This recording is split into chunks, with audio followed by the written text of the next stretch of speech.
Alors c'est vrai que je me répéterai peut-être par rapport à tout ce qui a été dit ce soir, mais Rachel Imenu, c'est vraiment la mère, la matriarche, qui incarne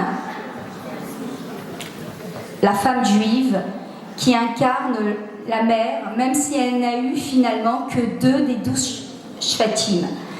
Pourquoi? Parce que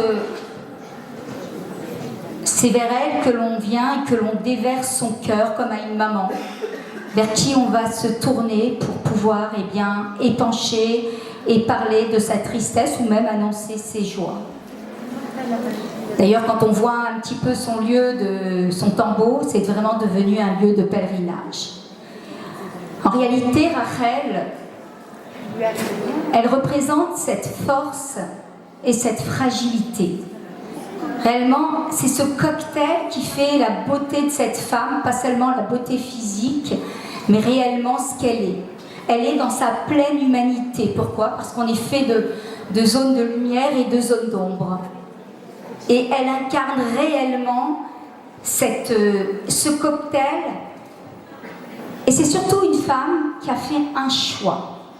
Et ça, c'est extraordinaire.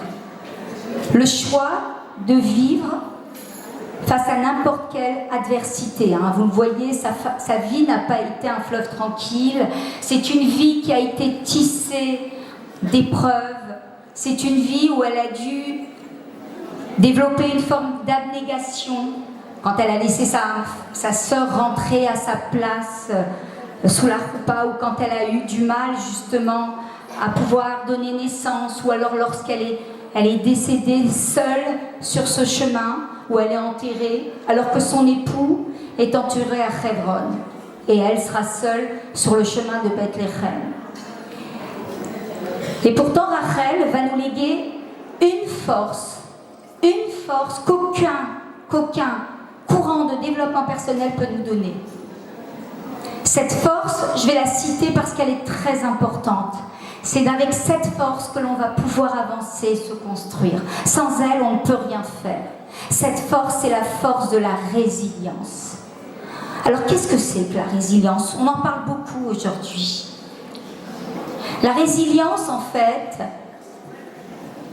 c'est décider de construire sa vie en dépit de toutes les situations, en dépit de mon passé, en dépit des épreuves, en dépit même d'une situation traumatique. C'est en fait choisir de vivre plutôt que de survivre. C'est vrai que la vie n'est pas un fleuve tranquille pour personne, ni pour vous, ni pour moi, ni pour les autres, mais c'est en fait prendre cette souffrance et la rendre une rage de vie. Vouloir vivre au-delà de cette adversité. C'est en fait développer cette capacité, cette résistance mentale qui va me permettre de sortir de tout chaos, de toute agonie psychique. Et on en a tous besoin. On en a tous besoin. Alors tout à l'heure, je parlais d'une situation traumatique. Alors souvent dans l'esprit, et je le vois au quotidien lorsque j'accompagne, le mot trauma, c'est un mot qui, en fait, d'abord fait peur. On a l'impression qu'un trauma, c'est quelque chose, c'est l'épreuve de l'épreuve. C'est quelque chose d'insurmontable. Alors que, en fait, un trauma, ça peut être un mot. Un trauma, ça peut être un stress. Un trauma, ça peut être des défis exigeants. Un trauma, ça peut être un conflit. Tout peut être trauma, en fait. Et le barème est très différent et très subjectif en rapport avec chacun. Face aux expériences de la vie, en fait, on peut développer 2 attitudes. On peut rester dans un syndrome psychosomatique. Et là, on avance un peu comme c'est un peu dur, mais comme un mort-vivant. Ou alors, justement, activer ce processus qu'on appelle la résilience. Pour pouvoir vivre, en fait, tout ce que Dieu nous donne. Parce que dans ce qu'il nous donne, il connaît très bien ce pourquoi il nous donne les choses. Et justement, activer ce processus de résilience, c'est dire, ok, c'est vrai que ça ne me plaît pas ce que me donnes. Mais si tu me le donnes, alors je suis OK. Ce soir, j'ai une bonne nouvelle. C'est que cette force de résilience, chacune la porte en elle. C'est en fait cette capacité de rebondir face à n'importe quelle situation. C'est en fait ne pas rester dans ce rôle de victime impuissant, mais plutôt aller développer les ressources qui sont là, les faire ressortir et dire j'y vais. J'y vais envers et contre tout. Vous savez, être résilient, c'est pas être un super-héros, pas du tout. On l'a, c'est quelque chose, on est tous, toutes résilientes. Simplement, c'est pas un état, c'est un processus. Si je le développe, il s'installe. Sinon, ça devient une force morte. Ce soir, j'ai envie de parler de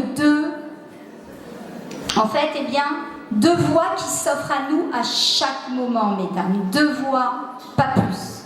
La première, on vient de le dire, c'est la dynamique de résilience. Et la deuxième, c'est la dynamique de soumission. On est dans deux dynamiques à tout moment. Ou je suis dans une dynamique de résilience, ou je suis dans une dynamique de soumission. On ne peut pas être autrement. La dynamique de résilience, vous l'avez compris, c'est faire de mon épreuve, quelque part, la source de mon plus grand développement personnel. C'est en fait faire mes preuves au travers de l'épreuve. Une épreuve, c'est peut-être faire ses preuves. Ça peut devenir ce qui s'appelle une source de motivation. La dynamique de soumission, c'est finalement être soumis à son passé. Tu comprends ? Je suis comme ça parce que si tu connaissais mon passé, tu ne pourrais pas penser autrement. Et ça, c'est des phrases que j'entends et j'entends au quotidien. Et là, finalement, je donne de la force à mon passé. Je ne suis jamais connectée à mon présent et je ne développe jamais mon plein potentiel. Alors justement, à l'image de Rachel Imenu, on a compris une chose, c'est qu'on ne peut pas se réaliser ici-bas sans cette dynamique de résilience. C'est quoi la résilience ? On va encore ajouter une traduction. C'est cette Bechirat Rofshit. C'est cette, on va dire, c'est ce libre arbitre, c'est ce pouvoir de pouvoir avancer et de se dire envers et contre tout, je continue à avancer. J'ai mon projet de vie, il est là devant moi et j'avance et je trace et j'avance. Et c'est comme ça que l'on active ce processus de résilience. C'est plutôt choisir, comme on dit, de vivre plutôt que de rester dans l'agonie.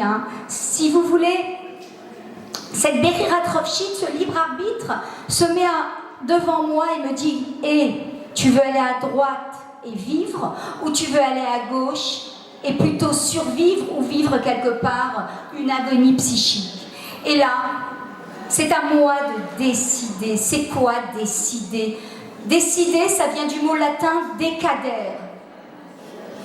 Décadere, c'est se couper de toute autre possibilité qu'il y ait autre chose. Se couper de tout doute et se dire aujourd'hui, j'avance. J'avance malgré l'adversité. Vous savez ce qu'on va faire à ce moment-là ?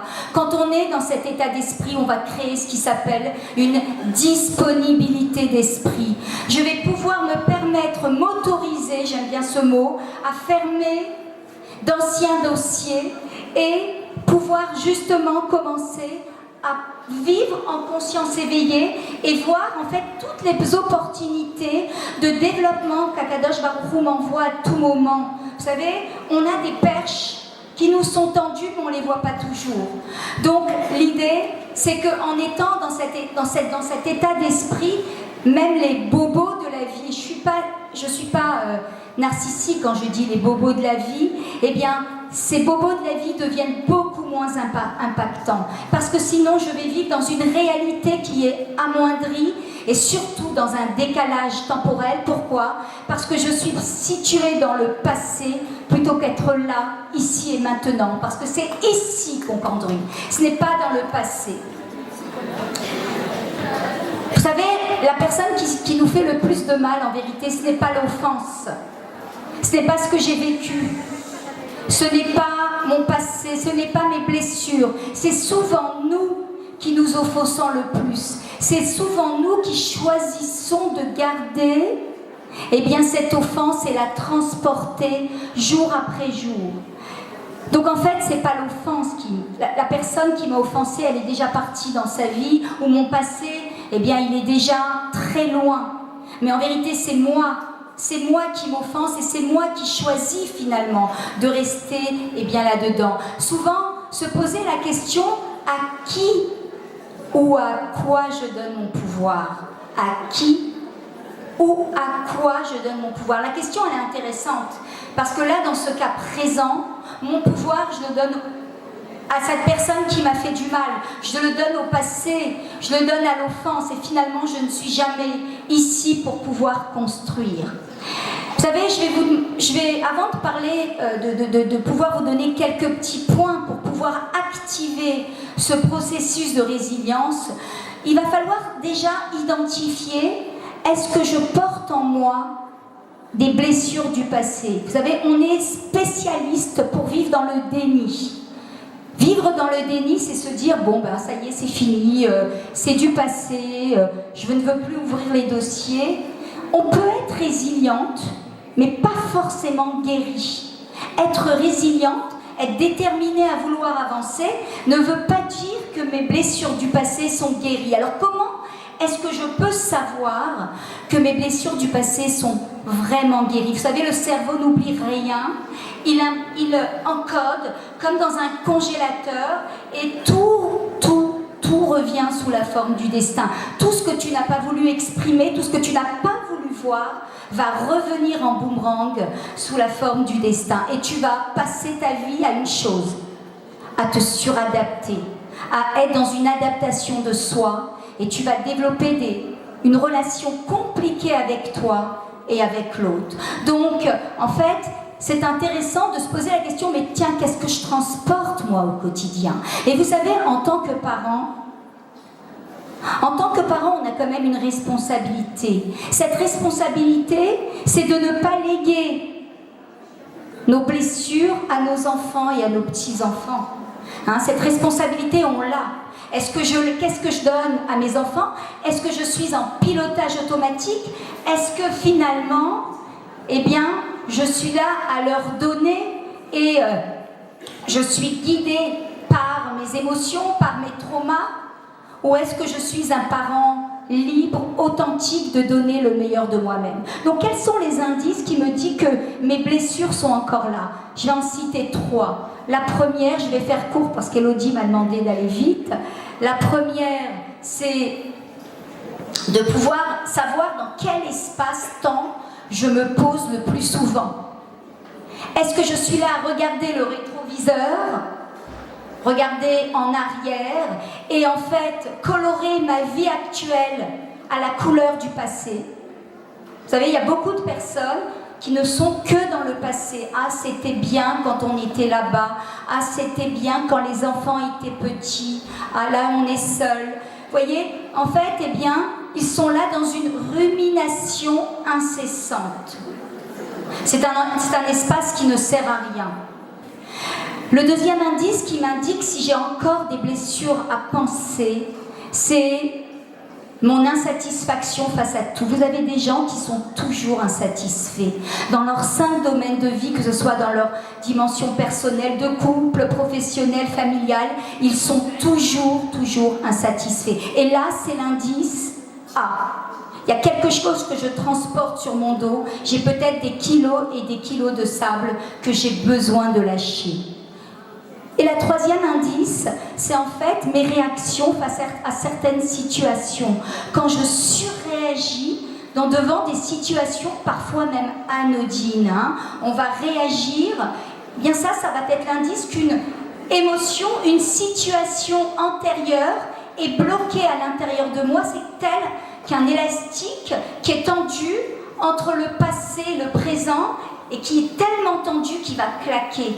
Et c'est là où finalement je vais surréagir, je vais avoir des émotions très fortes par rapport à des situations antérieures. Donc ça aussi, c'est un indice très intéressant. D'ailleurs, on appelle ça transporter une collection de timbres. C'est comme transporter des situations qui s'empilent les unes sur les autres et qui ne sont pas, traitées. Alors maintenant, on va quand même juste dire un mot pour pouvoir activer ce processus de résilience. Mais avant de vous dire ce mot, j'aimerais quand même citer les mots d'un professeur, neurologue, psychologue qui a écrit énormément de livres, que j'aime beaucoup d'ailleurs, qui m'inspire, c'est Boris Cyrulnik. Cet homme, il a expliqué dans un livre, et je remets les mots exacts, c'est que personne sur cette terre n'est condamné à souffrir. Pour pouvoir activer un processus de résilience, il faut déjà rentrer dans son psyché que personne sur cette terre n'est condamné à souffrir. Vous savez, à l'intérieur de nous, on développe souvent des interprétations. Moi, je n'ai pas le droit au bonheur. Moi, je ne suis pas candidate à cela. Ça, c'est pour les autres. Donc, déjà partir avec cette conscience, personne sur cette terre n'est condamné à souffrir et que n'importe quelle épreuve est toujours surmontable, il y a toujours une guérison qui est possible. C'est avec cette conscience-là que je vais pouvoir transcender la résilience. Transcender la résilience pour arriver à ce qu'on appelle une véritable guérison. Alors, comment activons-nous ce processus de guérison, ce processus de résilience? On va dire qu'il y a deux moments. Il y a le temps du trauma et le temps de l'intégration. Alors sachez qu'encore une fois, le trauma, ça peut être une expérience douloureuse. Ça peut pas être, c'est pas forcément quelque chose. On transporte tous des casseroles, vous, moi, et on est obligé de lâcher, on est obligé de vidanger. Sinon, la charge va devenir beaucoup trop importante. Donc, quand on revient sur ce temps du trauma, il va falloir mettre des mots sur la souffrance. En fait, c'est retirer le sparadrap que j'ai pu mettre sur une blessure qui suppure de pu et essayer d'extraire ce pu au travers de mots, au travers de reconnaissance, au travers d'accueil. Donc c'est peut-être se mettre devant une glace et se mettre yeux dans les yeux pour pouvoir parler de ce qui s'est passé. Encore une fois, le mental va faire tout pour nous protéger et pour qu'on ne souffre pas. Donc souvent, on va mettre des expériences, même des fois importantes ou bénignes, à la trappe. Et donc, on va penser que ce dossier est traité, on l'a mis sur notre étagère, alors qu'en réalité, il suppure de pu.